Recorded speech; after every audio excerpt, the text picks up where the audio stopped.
كلما رزقوا منها من ثمرة رزقا قالوا هذا الذي رزقنا من قبل وأتوا به متشابها ولهم فيها أزواج مطهرة وهم فيها خالدون۔ یہ جنت سے متعلق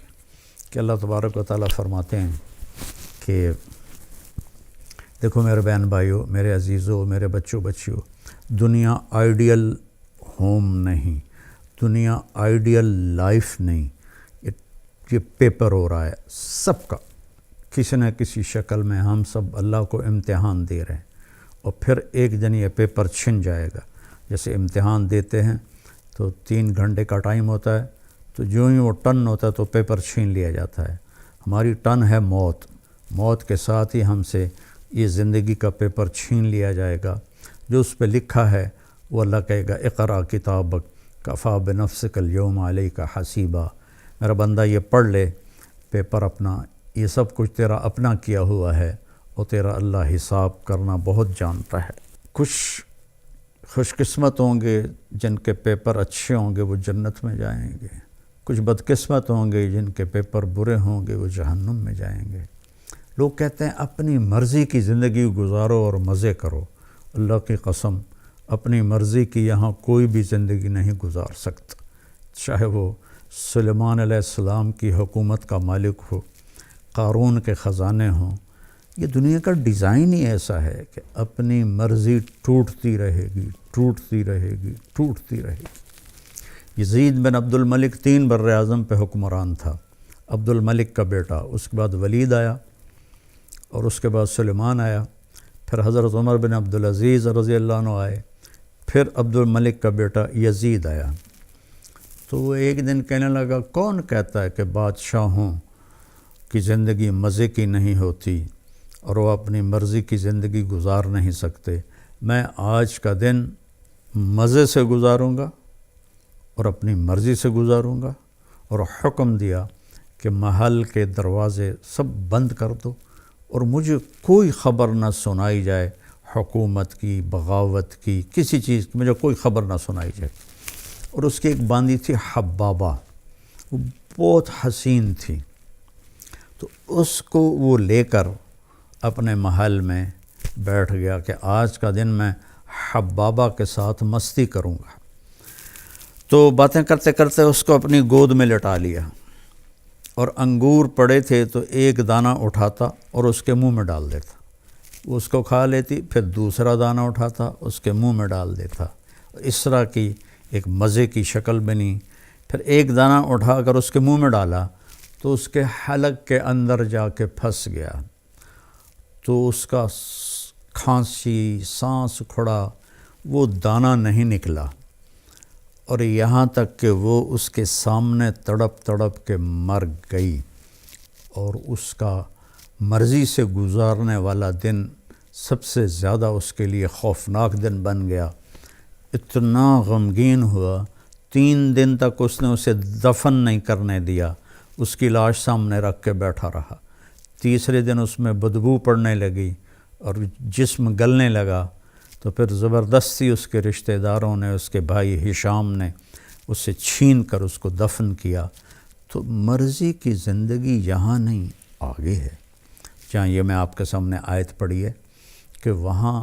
موت ختم، بڑھاپا ختم، بیماری ختم، غریبی ختم، فقر ختم، غم ختم، دکھ ختم، ہر قسم، نیند ختم، نیند بھی نہیں آئے گی، ہمیشہ جاگتے رہیں گے۔ تو اللہ فرما رہے ہیں کہ ان کو جب بھی کوئی پھل پیش کیا جائے گا تو وہ کہیں گے یہ تو ہم نے ابھی کھایا ہے، لیکن جب وہ کھائیں گے تو پتہ چلے گا کہ نہیں، یہ تو کوئی اور ہے، وہ تو اس کے مشابہ تھا جو پہلے کھایا تھا۔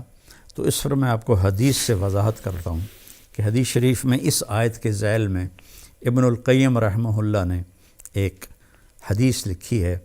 کہ جنتی بیٹھے ہوں گے میاں بیوی سارے تختوں پر، تو دروازے پر دستک ہوگی اور ایک فرشتہ، نوکر دروازہ کھولے گا تو ایک فرشتہ کھڑا ہوگا تھال لے کر، اور تھال کے اوپر ایسے کپڑا ہوگا، وہ کہے گا اپنے مالک سے اجازت دو، مجھے اللہ نے بھیجا ہے۔ تو اللہ کی طرف سے آیا ہوا بھی جنتی سے اجازت لے کے اندر داخل ہوگا۔ یہ عزت و جلال و کمال کی بات۔ یہاں تو آج بادشاہ ہوتا ہے، کل پھانسی چڑھ جاتا ہے۔ تاریخ پڑھو کیا حال ہوا لوگوں کا۔ وہ اجازت دے گا تو آ کر اس کے سامنے ایسے تھال پہ رکھے گا، کہا جی یہ اللہ نے آپ کے لیے تحفہ بھیجا ہے۔ تو جب وہ ایسے اس سے کپڑا اٹھائیں گے تو کہیں گے او بھائی یہ تو ابھی کھایا ہے، یہ تو میری جنت کا پھل ہے، یہ تو میں نے ابھی کھایا ہے۔ تو وہ فرشتہ کہے گا کہ اللہ تعالیٰ فرما رہے ہیں کہ ذرا ایک ٹکڑا اس میں سے لے کر آپ چکھیں۔ تو بیگم صاحب بھی بیٹھی ہیں، میاں صاحب بھی بیٹھے ہیں، تو وہ اس کو کاٹنے کی تو ضرورت نہیں پڑے گی، وہ ہاتھ لگائیں گے، وہ کٹ کے ہاتھ میں آ جائے گا، اس کو منہ میں ڈالیں گے۔ بیگم نے بھی ڈالا، خامن نے بھی ڈالا۔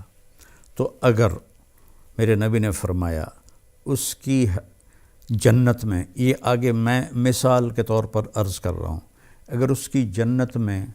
10 کروڑ قسم کے پھل ہیں، ویسے تو کروڑوں شروڑوں کی وہاں کوئی گنتی نہیں ہے، لامحدود ہے، مثال دے رہا ہوں، اگر اس کی جنت میں 10 کروڑ قسم کے پھل ہیں، ہر پھل کا ذائقہ مزہ الگ ہے۔ ہم ابھی افطاری میں چاٹ بنے گی، ہر گھر میں بنے گی، تو جب وہ 4 5 6 چیزیں ملتی ہیں تو وہ ذائقہ ہی کچھ اور ہو جاتا ہے، مکس ہو جاتا ہے۔ تو جب وہ اس کو منہ میں رکھیں گے تو ان کی جنت میں جتنے پھل ہیں، ہر پھل کا ذائقہ الگ الگ الگ اس ایک لقمے میں اللہ انہیں محسوس کروائے گا، اور پھر آواز آئے گی وَأُتُوا بِهِ مُتَشَابِهًا، میرے بندے یہ اس کے مشابہ تھا، یہ وہ نہیں تھا جو تم کہہ رہے تھے۔ اور پھر مزے کی بات اس سے اگلی کہ دنیا کی سب سے بڑی نعمت عورت ہے مادی نعمتوں میں، اور عورت کے لیے سب سے بڑی نعمت مرد ہے مادی نعمتوں میں۔ تو یہاں ہم سب پیشاب پخانے میں بھرے ہوئے ہیں، ہر ایک کے ساتھ پیشاب بھی لگا ہوا ہے، پخانہ بھی لگا ہوا ہے، بیماری بھی لگی ہوئی ہے، موت بھی لگی ہوئی ہے، بڑھاپا بھی لگا ہوا ہے۔ تو وَلَهُمْ فِيهَا أَزْوَاجٌ مُطَهَّرَةٌ، تمہاری بیویاں ہوں گی پاکیزہ، نہ وہاں کوئی حمل ہوگا اور نہ وہاں کوئی ولادت ہوگی، اور نہ بڑھاپا آئے گا، نہ رنگ بدلے گا، نہ روپ بدلے گا، نہ جوانی ڈھلے گی، نہ غم سے پریشانی آئے گی، نہ ڈپریشن ہوگا، نہ انزائٹی ہوگی، خوشیاں ہی خوشیاں، پاکیزہ، خوشبودار۔ اللہ تعالیٰ جنت کی عورت، دنیا کی عورت کو جنت کی عورت سے 70,000 گنا زیادہ خوبصورت بنائے گا جنت میں۔ اور جنت کی حور کا حسن بتا دوں کہ یہ دیکھیں، یہ میری یہ انگلی کا یہ اس کو فنگر ٹپ کہتے ہیں، فنگر ٹپ، اور عربی میں اس کو بنان کہتے ہیں، اردو میں پورا کہتے ہیں،